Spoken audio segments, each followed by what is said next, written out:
Okay, so we'll start with the first lecture in anatomy in the JS course, that is the anatomy of the anterolateral abdominal wall as well as the peritoneum. Okay, so before we proceed further, we should know some of the divisions of the abdominal wall as well as the cavity. So the anti-abdominal wall is divided into 9 quadrants or regions. So it is divided into 9 regions and quadrants. This is very important because whenever you go to the clinical side and you find a patient come with some pain in the abdomen, so you should be able to locate it to one of these regions. So you should know these 9 regions or quadrants so that you can mention that this pain is in this particular region or quadrant. So what are these regions or quadrants? So these regions, which are 9 in number, are formed by 2 transverse lines. One is called as this is the first line, that is called as transpyloric plane. Transpyloric plane. Pylorus is part of the stomach, one of the regions of the stomach, and this line passes through the pylorus. So that's why it is called as transpyloric plane. The second plane is here. This is called as the intertubercular plane. You know, if you have studied the hip bone, there are the anterior tuberosity here. Okay, anterior superior tuberosity. So this line will pass through this tubercles or the tuberosity. This is called as the intertubercular plane, joining the 2 tubercles. Okay, so that's what is called as the intertubercular plane. So these are the 2 horizontal planes or the transverse planes. And then there are 2 vertical planes. So this is the 2 vertical planes. These are called as the right and left lateral vertical planes. They're also called as the mid-clavicular plane because this line starts in the clavicle, in the middle of the clavicle, and passes all the way down here. So this is also called as the mid inguinal plane because this will pass through the inguinal ligament. This is called as the inguinal ligament. So it passes through the inguinal ligament. So this is also called as the mid inguinal plane. Or to be in simple terms, this is called as the vertical planes to lateral vertical. They are, because they are not passing into the midline, so they are called as lateral because they are away from the midline. So these are the 2 vertical planes and 2 horizontal planes. These will divide the whole of the abdomen into 9 quadrants. 9 quadrants. Okay. So what are these 9 quadrants or divisions or regions, whatever you call them? So what are these? So the 3 are in the midline. So the first 1, 2, and 3 are in the midline, and 3 on each side. Okay. So totally there are 9 regions. Okay. So what are the regions in the middle? From above downwards, the first one, this one is called as a very important region. This is called as the epigastrium. So this is a very important region because this is the site where there will be epigastric pains, especially beginning from the stomach. Usually the gastritis and other pains will be in this region. So this is called as the epigastrium. Epi means above, gastrium. Gastrium, this is the stomach, so it is called as gastrium. Okay, so above the stomach, so this is called as the epigastrium. The second region is here. This is called as the umbilical because the umbilicus is in this region. So this quadrant, this region is called as the umbilical region. Now below, this is called as the just opposite to the epigastrium. This is called as the hypogastrium. Hypogastrium because it is below. Hypo means below. Epi means above the stomach, and this is below the stomach. So epigastrium, hypogastrium, and in the middle we have the umbilical region. These are 3 important regions in the midline. Okay, so this is very important to define where is the pain, whether it is in the hypogastrium or epigastrium or the umbilical region. Okay, then there are 3 on the lateral side, on each side, right side as well as on the 3 on the left side. So what are these regions from above downwards again? So these are the 2 regions, right and left. What are these? Right and left. Hypochondrium. Hypo means below again. Hypogastrium, just like hypogastrium, this is hypochondria. Hypo means below. chondrium, these are the cartilages. Below the cartilage, this region is below the cartilages, so it is called as the hypochondrium. Okay, below the cartilages. Okay, cartilages of the ribs. Okay, the second region is this one, right and left lumbar region. These are two regions beside the lumbar vertebra. You know, there are lumbar vertebrae here. So just beside that, this region is called as the right and left lumbar region. And the last, these are called as the right and left iliac region. Iliac region. Okay. So these are the 9 quadrants in the abdomen. So you should know these are the 9 quadrants or regions which are within the anti-abdominal wall. So if you want to trace any pain in the abdomen, you should be able to trace it in one of these 9 regions, whether it's in the epigastrium, hypogastrium, lumbar, hypochondrium, or iliac region. Whenever there is pain, you should be able to locate. So this region, knowing these regions is very important. Okay. So these are the 9 regions of the abdomen. Now coming to the starting from the skin. Okay, so what are the when you cut the abdomen open, if you become a surgeon and if you want to open the abdomen, you should know what are the layers you will come across when you cut the abdomen. So what are the layers of the anterolateral abdominal wall? So what does you approach when you start cutting the skin? So what are the structures which are come deep to the skin? So the first structure is, as you see, this is the lateral view of the same layers starting from the skin. So this is the skin which will cut the first region, which will cut, then go deep inside. So the skin, then deep to that is the superficial fascia. Superficial fascia. This is called as the superficial fatty layer of the subcutaneous tissue. Okay, so this has two layers. One is the campus fascia and the scarpus fascia. So the superficial fascia is divided into two parts.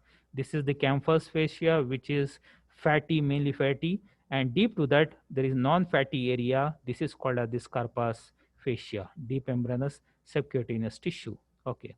Okay, so the fatty layer is called as the campus fascia, and deep to that there is the scarpus fascia. Okay, so both these regions are within the superficial fascia. Then you should know that there is no deep fascia in the abdomen. Usually, whenever we cut across any part of the region, usually we'll first come across the superficial fascia, then the deep fascia. But in the abdomen, there is no deep fascia. But there are two layers within the superficial fascia: campus fascia, which is the fatty layer, and the non-fatty layer deep to that is called as the scarpus fascia. So once you cut this region, then you will come across the 3 abdominal layers. Okay, muscular layer. Okay, our muscular layer. Which are those? One is the first muscle will be the external oblique. We will come across will be the, as the name indicates, external. Why it is called as oblique, we will see depending on the direction in which the fibers are. So the first muscle will come across after cutting the skin and the superficial fascia will be the external oblique muscle, this muscle here. Then deep to that, we have come across next important muscle that is called as the internal oblique. Deep to that will be the transverse abdomen. These are the 3 layers of abdomen which will come across: external oblique, internal oblique, and the transverse abdominis. Once you cut across these abdominal muscles, then you will face a thin fascia. This is called as the fascia transversalis.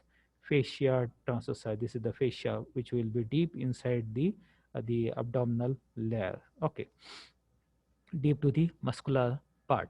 Okay, so this is called as the transversalis fascia or the fascia transversalis. Then deep to that will be the extraperitoneal fatty tissue. So here is the peritoneum.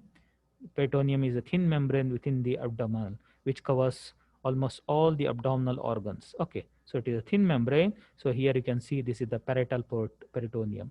So just superficial to that is the extraperitoneal fatty tissue. Okay, this one. Then deep to that is the parietal peritoneum.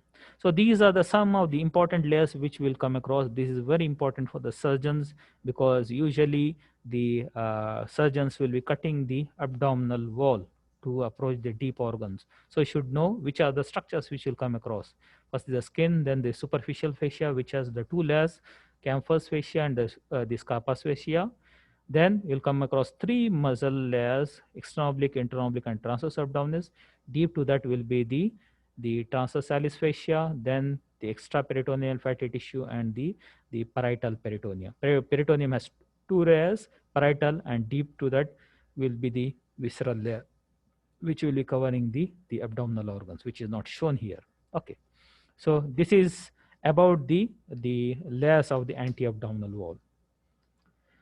Now let's see in pictures how exactly it looks like. Okay, so this is the first muscle which will come across when once you cut the skin and the superficial layer. Then this is the first muscle which will come across, that is the external oblique.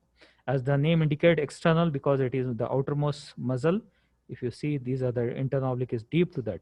So external oblique is outside, so it is called external oblique because the fibers are not vertical or horizontal, but they are running like this. This is the direction of the fibers. So that's why these are called as oblique. If you see here, this is external oblique, this is the internal oblique. So the fibers are running in this direction. And here you see the transverse abdomen. This is not called as oblique. So this is called as transverse because the fibers are running horizontal. So the first muscle will be the super external oblique. Then deep to that will be the internal oblique. If you cut the super external oblique, then you will see the internal oblique. If you cut the internal oblique, then you can see the transverse abdominis. So the first muscle, second muscle, and the third muscle. Okay, see the direction. So these are called as oblique, external oblique, deep to that is the internal oblique. Then the third muscle is transversely placed. So that's what is called as transverse abdominis. Okay, so these are the three muscles which will come across in the abdomen. So here the directions have been shown. So we'll first study the external oblique muscle. So this is the picture showing you the external oblique muscle. So what is the origin and insertion as well as direction of these fibers? Direction we already see, they are running downwards, forwards, and medially. So what is the origin of this muscle? Origin of this muscle is from the outer surface of the lower 8 ribs. How many ribs are there? There are 12 pairs of ribs.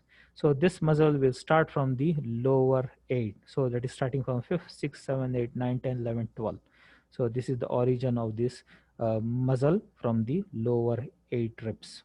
Out of the 12, the lower 8. First 4 are spared, then the lower 8, 5, 6, 7, 8, 9, 10, 11, 12. So from there it will start. This is the origin of this muscle. Okay, then the direction of the muscle is directed downward, forwards, and medially. Then what is the insertion of this muscle? It gets inserted into the xiphoid process. Where is the xiphoid process? Here, manubrium sterni, sternum. The lowermost part of the sternum is called as the xiphoid process. So the insertion will start from here. This fiber starts from the ribs and go and get inserted to the xiphoid process. Then there is a midline structure called as linea alba. So it get inserted to this whole line called as the linea alba. Then it goes extends up to the pubic symphysis.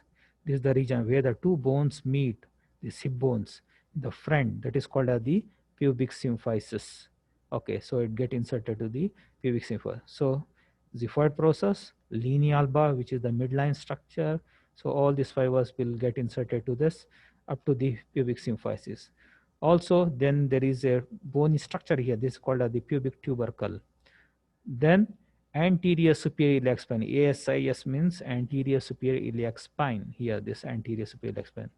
Then the anterior one half of the outer lip of the iliac crust. This is called as the iliac crust. Okay, so it has an outer lip and inner lip and the middle part. So this muscle external oblique will be inserted to the outer lip, anterior 1/3. So this is the origin of this muscle and this is the insertion of the muscle. Origin from the lower 8 ribs. Then the insertion will be from the xiphoid process, linea alba, pubic symphysis, pubic crust, anterior superior iliac spine, as well as the anterior half of the outer lip of the iliac crust. So this is about the external oblique. Then going to the next muscle. Before we go to the next muscle, there is a very important region in this external oblique in the lower part here. Okay, so this is called as the inguinal ring, especially the superficial inguinal ring. So there is a very important opening because this is the region where usually the hernias, clinically important hernias, will be appearing, which will come out through this. This is a small opening here, which is a weakness in the abdomen. Okay. So here also you can see this is the lower part of the external oblique muscle. They come down and they rotate themselves as the inguinal ligament. This is the inguinal ligament. So this is here the anterior superior leg spine, ASIS. This is the anterior superior leg spine, and here is the pubic crust, and here is the pubic symphysis, and this is the pubic tubercle. So this inguinal ligament, which is formed by the lower part of the external oblique, as you can see here. So this is the external oblique, this is the lower part, this will form the inguinal ligament. This is the inguinal ligament. So this is the anterior superior leg spine, and here is the pubic tubercle and the crust and the pubic symphysis. So the same has been shown here. Okay. So the superficial inguinal ring. So what are the structures which are involved in the formation of the superficial inguinal ring? You should know. Okay, as I said, this is an opening within the external oblique muscle. External oblique muscle. So it is a oval slit or opening in the aponeurosis of the external oblique muscle. This is, as I said, this is the external oblique muscle. So just above the pubic tubercle, this is the pubic tubercle. Just above that, this opening, this is called as the superficial inguinal ring. Okay, so the boundaries of this is the lateral crus attached to the pubic tubercle. If you see here, this is called as the lateral crus. Okay, this is the lateral crus here, and the medial crus. This part is called as the medial crus. In between the two crusses, this opening is called as the superficial inguinal ring. As I said, this is clinically very important because this is the site from where the inguinal hernias will appear. Okay. Now coming to the next muscle, that is the deep to, once we cut the external oblique, then we'll come across the next muscle that is called as the internal oblique. If you remember, the direction of these fibers are quite different from the external, just opposite. If you see here, this is the direction of the external oblique, downwards and forwards. But if you see here, the internal oblique, it starts from below and runs upwards and forwards. Okay, even though both are obliquely placed, but the direction of the fibers is quite just opposite. Okay, so this should be remembered when you see the internal oblique. If you see the origin of this muscle, this will be starting from the inguinal ligament. I said the inguinal ligament is formed by the external oblique, but the second muscle, which is deep to this external oblique, will begin from the lateral 2/3 of the inguinal ligament. Okay, then also from the anterior 2/3 of the iliac crust. This part I said, this bone, this is called as the iliac crust. It has an the outer lip, inner lip, and the middle part. So this muscle will be taking origin from the anterior 2/3 of the iliac crust, as well as the lumbar fascia here. Posteriorly, it will be taking origin from the lumbar fascia. So this is the origin.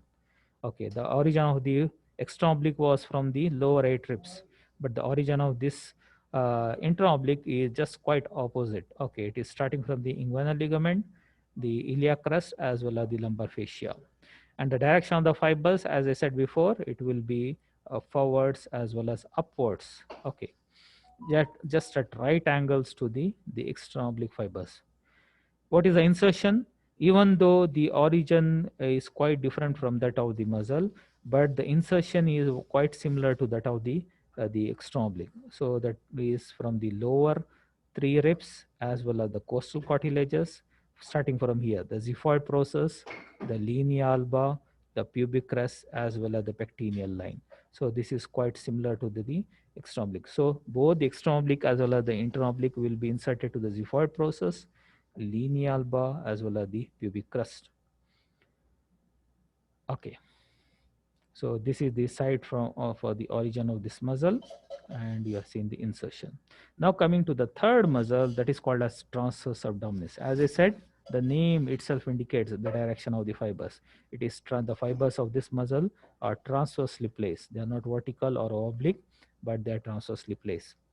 So what is the origin of this muscle? This will be taking origin from the lateral 1/3 of the iliac ligament, the inguinal ligament here. This is the the lateral 1/3 of the inguinal ligament, as well as the anterior 2/3 of the inner lip of the iliac crust. This is the iliac crust, the anterior 2/3 of the inner lip. The external oblique was from the outer lip, but the transverse abdominis, it will be taking origin from the anterior 2/3 of the inner lip of the iliac crust. Then called as the posterior part, it will be taking origin from the lumbar fascia as well as the lower 6 costal cartilages. The external oblique was taking origin from the lower 8 ribs, but the transverse abdominis is taking origin from the lower 6 costal cartilages. Okay. Then the direction of the fibers, as the name indicate, horizontally placed, and the insertion will be similar again. This is similar to that of the external oblique and internal oblique. That is starting from the xiphoid process, linea alba, pubic crest. So this is common for all the three muscles, even though the direction of the fibers is quite different from each other, but all these muscles will be getting inserted to the xiphoid process, linea alba, and pubic crest. Okay, then it will also continue to the pectineal line. Okay, this is the direction of the fibers, and this is the whole thing is the origin of this muscle that is called as the transverse abdominal. So do you have any difficulty till here? Any questions regarding any part of which I taught you till here? All good. Yeah. Is it clear? Yes. Yes. Okay. Then we'll go forwards. Okay. Now we'll come with we'll try to discuss some clinical features regarding the lower part of the abdomen. One of the very important structure is the inguinal canal and the inguinal openings. Okay. So we'll see what is this inguinal canal. So if you see the inguinal canal, this in this picture it has been shown. This is called the inguinal canal. Okay, it is an oblique intramuscular passage in the lower medial part of the anti-abdominal wall. So within the anti-abdominal wall, we have seen the anti-abdominal wall made up of three muscles. Okay, so this canal is within these three muscles. So it is called as intramuscular. Intra means inside, muscular means the muscles of the anti-abdominal wall. So it is within this passage is within the muscular structures, that is the external oblique, internal oblique, and the transverse abdominis. So there is a canal here within the abdominal wall, within the muscular wall. It runs just above and parallel to the medial half of the inguinal ligament. If you see here, this is the inguinal ligament. I said the inguinal ligament is formed by the external oblique muscle fibers. Okay, so this is the inguinal ligament running from the anterior superior iliac spine to the pubic tubercle here. Okay, so this canal will be just above the inguinal ligament, just above the inguinal ligament. The length is almost 2 inches. Okay, and especially in case of adults, and this is a very important passage for the passage of spermatic cord in case of male. So what is the structure within this canal will be the running, that will be the spermatic cord, within which the ductus difference or the vas difference will be there, which will be carrying the sperms from the testis to the pelvic cavity. So the spermatic cord in case of male will be a very important structure within this inguinal canal. And in case of female, there will be a round ligament of the uterus. Okay, instead of spermatic cord, in case of the female, it will be the round ligament. What is the function of the round ligament? It will be holding the uterus in its normal position, that is the anteverted anteflex position. So that structure will be passing through this. In case of female, it will be the round ligament of the uterus, and in case of male, it will be the spermatic cord. Okay, so this is the sex difference in between the male and the female, especially coming to the inguinal contents. Okay. Along with this structure, that is the spermatic cord in male and the round ligament in case of female, along with that, there is a common structure which passes both in case of male and female. That is a very important nerve called the ilioinguinal nerve. Okay, ilioinguinal nerve, which will be passing in both the genders, and this is a very important nerve which will be supplying this region, this whole of the inguinal region. Okay, a pubic region. It connects between the superficial and deep inguinal ring. What is the function of this canal? Is the connection. So this canal will start from the deep inguinal ring and opens out into the superficial inguinal ring. So this is the passage. This whole passage is called as the inguinal canal. So the inguinal canal starts from the deep inguinal ring and opens into the superficial inguinal ring.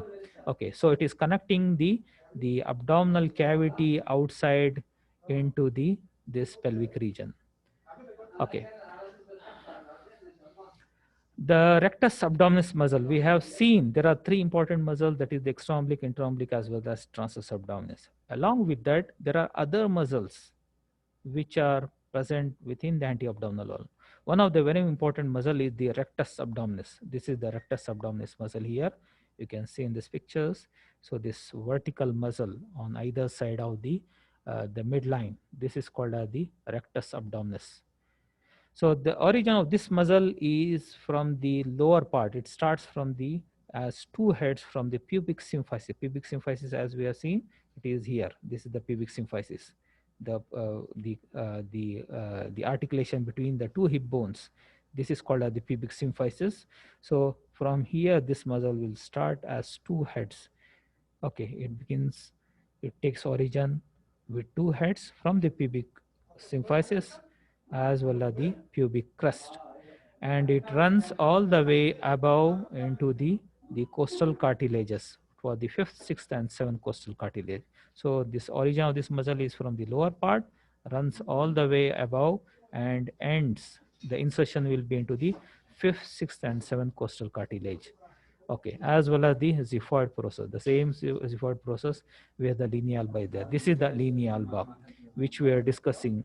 So all the muscle, the extraoblique, intraoblique, and transverse abdominis will be inserted to this linea alba. This is the linea alba here. Okay, it separates from its fellow by the yeah. So there are two muscles, rectus abdominis are in pairs. All these muscles are in pairs. Okay, so these two muscles are in pair. So they are separated by this midline structure, that is the linea alba. Okay, so this is the linea alba, and this muscle is separated by the linea alba. So they are pairs. All the extraoblique is in pair, intraoblique, transverse abdominis, rectus abdominis, all these are in pairs. Okay. Its lateral boundary is called the linea semilunaris. This part is called as the linea semilunaris. This part is called as the linea semilunaris, and extends from the tip of the ninth costal cartilage to the pubic tubercle. It starts from the ninth costal cartilage here, this part, and runs all the way up to the pubic tubercle. Okay, and this muscle is divided into three. If you see here, it is divided into four parts by three divisions here. Okay, these are called as the three transverse tendinous intersections. Tendinous intersection. So one tendinous intersection will be passing through the umbilicus, and one through the xiphoid process, near xiphoid process, and the third will be passing in between the two. Okay, these are called as the tendinous intersections. These white lines which you see, which are passing horizontal to the muscle fibers. So this is called as the tendinous intersections. Now coming to the rectus sheath. What is rectus sheath? Rectus sheath is a covering which is covering the rectus abdominis muscle. Okay, so if you see here, this part, this region is not covered by rectus sheath, but on the other side, they have shown with the covering of the rectus sheath. So the rectus sheath is covering the rectus abdominis muscle. So it is a thin fascial sheath. So if you see here, so this is, if you take a section, cross section at this level, then this is how it looks like. So here is the rectus abdominis muscle covered by the rectus sheath on either side, both the side. So this covering is called as the rectus sheath. So the rectus sheath is formed of the aponeurosis of the lateral three abdominal muscles. It contains the rectus abdominis as well as one more muscle in the lower part called as the pyramidalis. There is a pyramid-like structure, a small muscle in the lower part just in front of the rectus abdominis. This is called as the pyramidalis. So this is a triangular muscle which is present. It is in the shape of the pyramid, so it is called as pyramidalis. And this rectus sheath is covering these two muscles, rectus abdominis as well as the pyramidalis. Okay, so as I said, it is a facial covering formed by the all the three muscles, the extraoblique, interoblique, and transverse abdominis. If you see here, this is the extraoblique, this is the interoblique, and transverse abdominis, which when they come to the lateral part here, semilunis, okay, then it becomes aponeurosis. What is aponeurosis? It is nothing but the thinning of the abdominal muscles. Any muscle which becomes thinned out and it becomes fascia, instead of inserting into the bone, it will be inserted as a fascia. So that is thinning of this muscle will be called as the facial sheath. So here you can see in the cross section, if you take cross section, this is the views. Okay. So it contains the, as I said, two important muscles. One is the rectus abdominis as well as the pyramidalis. Along with that, there will be the lower thoracic nerves as well as the blood vessels, superior and inferior epigastric vessels, which are passing deep to that. If you see here in this picture, so this is the inferior epigastric artery, and this is the vein. Similarly, from above there will be superior epigastric artery and the vein. Okay, so those are present, as well as the nerves will be also present. If you see here, so you can see here one of the nerves coming out through this. So these are called as the lower six thoracic nerves. So this will be can be studied at three regions. One is in the upper part here. If you take a section at this part, and in the middle part and the lower part. Why we should study at three levels? Because it is different at different regions. If you take a section at this level, this is how it looks like. If you take a section at this the middle part near the umbilicus, this is how it looks like. If you take a section at this level, the lower part, then this is how it looks like. So what is the difference between these three sections? In the upper part, near the costal margins, above the costal margin, the anterior wall is formed of the extraoblique muscle aponeurosis. If you see here, there is the extraoblique muscle aponeurosis spreading out and covers the anterior wall. But the posterior wall is deficient. It is formed by the fifth, sixth, and seventh costal cardia. It is sitting directly on the costal cardia. There is no posterior wall here above the costal margin. Okay, so the anti-wall is formed only by the extraoblique. But if you take a section at the middle part and study, so if you see all the three muscles are contributing in the wall formation, extraoblique, interoblique, and transverse abdominis. The typical part is the interoblique, which is the middle muscle, will split into two layers. One covers the anterior surface and the second layer will cover the posterior layer. Okay, so the interoblique will cover, split into two, and cover the anterior layer of the rectus abdominis muscle as well as the posterior surface. Then the extraoblique will be superficial to that, covering anterior surface, and the transverse abdominis will cover the posterior surface. This one. Okay, so this is in the middle part. But if you see that in the lower part, so if you take a section at this level, then you can see all the three muscles, extraoblique, interoblique, and transverse abdominis, passing through the anterior wall. So again, in the lower part, it is deficient. So in the upper part, it is deficient. In the lower part, it is deficient. Okay. So these are the differences when you take a section of the rectus sheath. Now coming to the deep inguinal ring. I said the inguinal canal is between the superficial as well as the deep inguinal ring. Okay. So the what is deep inguinal ring? It is an opening in the fascia transversalis. We studied that the fascia transversalis, this one, is deep to the three abdominal layers. This is the extraoblique, as you can see here, which is coming down, and it forms the inguinal ligament. So this is the interoblique, and this is the transverse abdominis, and deep to that, this is the fascia transversalis. So this opening here in the fascia transversalis, this is called as the deep inguinal ring, and which is opening in the front here in the extraoblique, this is called as the superficial inguinal ring. So this connection between the superficial and deep inguinal ring, this is called as the inguinal canal. So there is an opening in the transversalis fascia 1 centimeter above the middle of the inguinal ligament. This is the middle of inguinal ligament, and this is the middle of the inguinal ligament, just above 1 centimeter above the middle part of the inguinal ligament. which is also called as the midpoint of the inguinal ligament. So there is this opening. This is called as the deep inguinal ring. It lies lateral to the inferior epigastric. A very important anatomical landmark is the inferior epigastric artery. Okay, later I will show you how the inferior epigastric artery will define. Uh, okay, it is always this opening lies lateral to the inferior epigastric vessel. So that is very important clinically. Okay, we'll see how it looks like. So here you can see this is the deep inguinal ring which connects the internal abdominal structures, and if there is any abnormality here, all the internal abdominal structures might protrude through this inguinal canal, and then they might come out through the superficial. Here is the superficial inguinal ring, and this is the deep inguinal ring. This is called as the inguinal canal.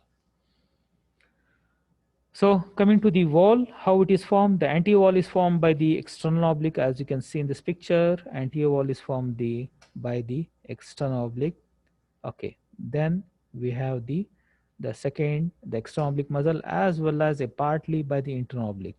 The posterior wall is formed by the fascia transversalis. As you can see here, this is the fascia transversalis, which form the posterior wall for the inguinal canal, this canal. Okay. Along with that, the conjoint tendon. Conjoint tendon is nothing but the fusing of the interoblique and transverse abdominis, as well as the reflected ligament of the medial 1/4. Okay. So mainly you should remember the posterior wall is formed by the fascia transversalis, and the anterior wall is formed by the external oblique. Then, so here you can see anterior wall formed by the external oblique. This is the external oblique, and here is the opening. This is the inguinal canal. This is formed by the anterior wall is formed by the external oblique. Then the internal oblique. This internal oblique is a very important muscle here because it forms the anterior wall in the lateral part, and it forms the posterior wall in the medial half, and in the middle part it forms the roof. So it is the internal oblique is a very important structure in in relation to the inguinal canal, because it forms the anterior wall in the lateral part, a roof. So if you can see here, the fibers are forming roof, and in the medial part it also forms the posterior wall. And here is this is the inguinal canal, and this is the structure coming out through this inguinal canal. Okay. So here you can see again the internal oblique. This is the internal oblique forming anterior wall, roof, and the posterior wall. So this is the superficial inguinal ring, and this is the deep inguinal ring. So this is the deep inguinal ring will be lateral to the inferior epigastric artery. This is a very important landmark, that any abdominal content coming through the lateral wall, then it will be called as the direct hernia. So this will be the indirect hernia, and if it is coming through medial to the inferior epigastric artery, then it is called as the direct hernia. So this inferior epigastric artery, which is medial to the deep inguinal ring, is a very important landmark here. Okay, so the deep inguinal ring is an opening in the fascia transversalis 1 centimeter above the mid-inguinal ligament. Okay, and lateral to the inferior epigastric artery, just lateral to the inferior epigastric artery. This is a very important area. So here also you can see this is the inferior epigastric artery. Just lateral to that will be this deep inguinal ring, 1 centimeter above this inguinal ligament. This is inguinal ligament. This is the inguinal canal, and here is the superficial inguinal ring. Deep inguinal ring, superficial inguinal ring, and this connection between the two, this is called the inguinal canal. Now coming to the floor, the inguinal canal will be forming the floor of this inguinal, the floor of the inguinal canal. This is the inguinal canal here. Floor, anterior wall is formed by the external oblique, as well as the floor is formed by the inguinal ligament, which is also part of the external oblique muscle. And the roof is formed by the arching fibers of the internal oblique, as I showed before. So these are the arching fibers of the internal oblique, which will form the roof. So these are all the boundaries together. Okay, said the anterior wall is formed by the external oblique, the posterior wall is formed by fascia transversalis, floor is formed by the inguinal ligament, which is part of the external oblique, and the roof is formed by the arching fibers of the internal oblique.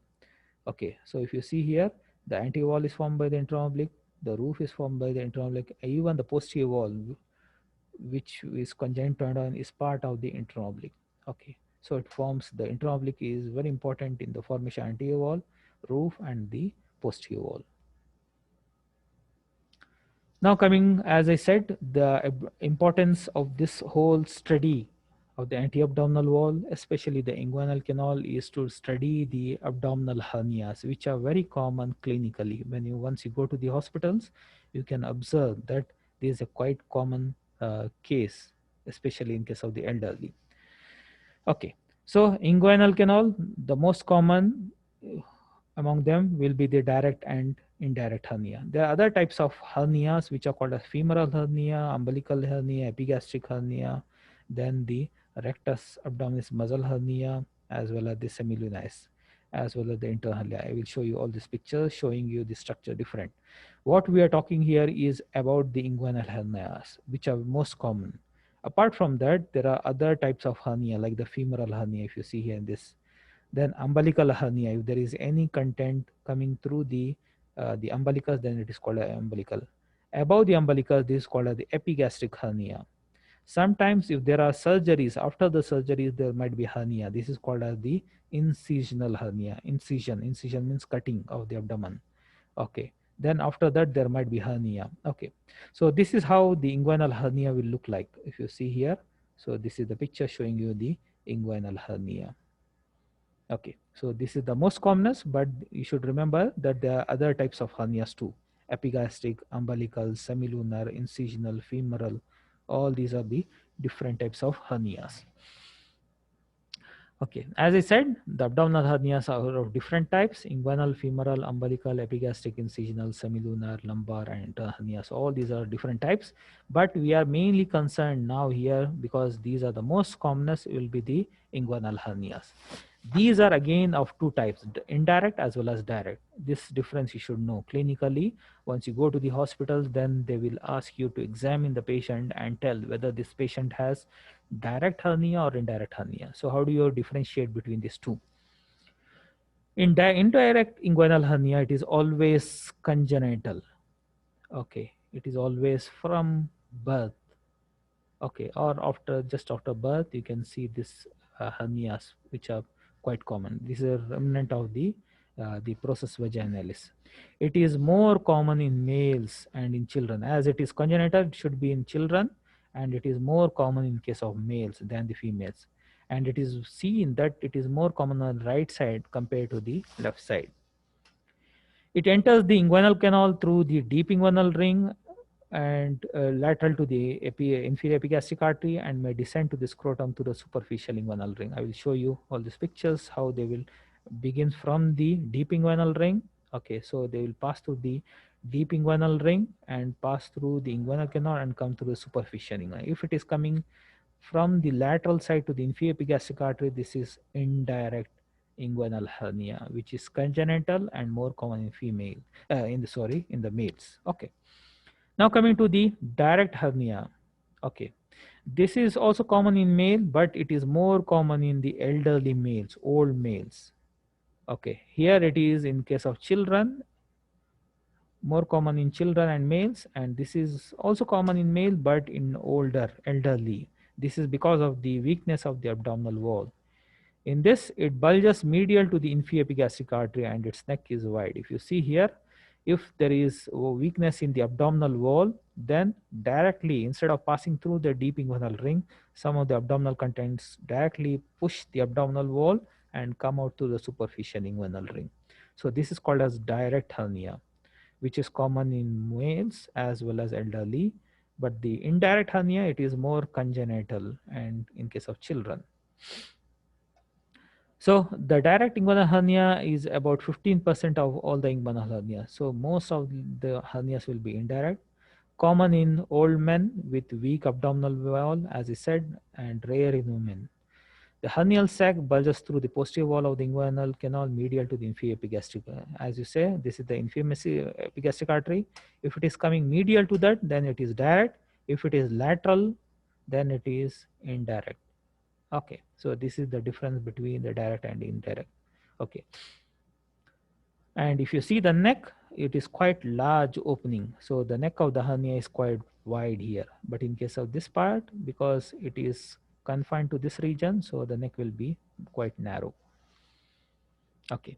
So here you can see this is the indirect hernia passing through the deep inguinal ring, passing through the canal, and then coming to the superficial. This is the indirect hernia, and here this is the direct hernia coming directly through this. So this is the difference between the indirect and direct hernias. Okay, I think we have to stop here. Time is up. Okay, read the remaining things. These are all clinically oriented things. These are different types of incisions, and this is the details about this indirect inguinal hernias. So if you have any questions regarding this, you can ask me now. Yes, doctor. I was wondering where can we find this lecture?